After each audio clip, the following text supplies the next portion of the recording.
I'm Neville Collingford from the Royal Observatory Museum, and this is what we call a post instrument. It's often referred to as a Micklethwaite, because a gentleman called Micklethwaite designed an addition to it, which was for corrected heights. But anyway, I'll explain what it was for. It was mounted on a circular table on a tripod, so each Royal Observatory post, and there was one every 5 miles through the land, and that was for visual observation of aircraft.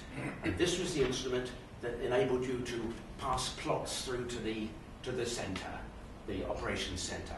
The basic idea was that you had to report through to the ops room as quickly as possible any aircraft that were passing over the post. Right? You had a 5-mile reference circle round your post, as it were, the imaginary circle, and the idea was that an aircraft approaching, you'd hope to pick up, say, 4 or 5 miles away, give a report as it approached, one as it was as near as it was going to get to, and one as it departed from your plotting area.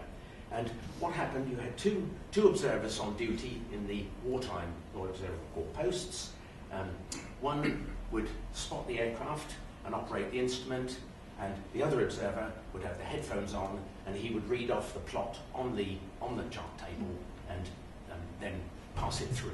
So basically, the observer would set the height on the height bar, and he would say, oh, it's at such and such a height.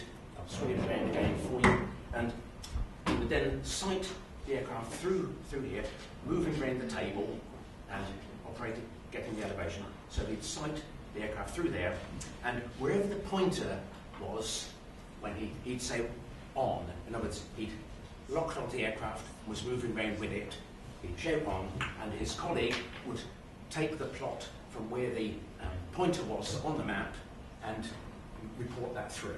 So this was a hugely kind of important piece of equipment and job, really, for security. Increasing so, because we all think of radar as being the means of reporting enemy aircraft, for instance. Radar was only an early warning system. Right. When I say early warning, the aircraft approaching were picked up by radar, perhaps 150 miles away. But the moment they crossed the coast, the only people who could report them, because radar, when I say it didn't operate overland, it couldn't. What they had to do was to blank the radar off, the overland radar. Otherwise, the operator wouldn't have any idea which direction it was coming from. You know, it could be something behind you. So the moment they crossed the coast, only the observer corps was able to tell the RAF and everybody else where the aircraft were, where the threat was. Yeah. So radar was later on.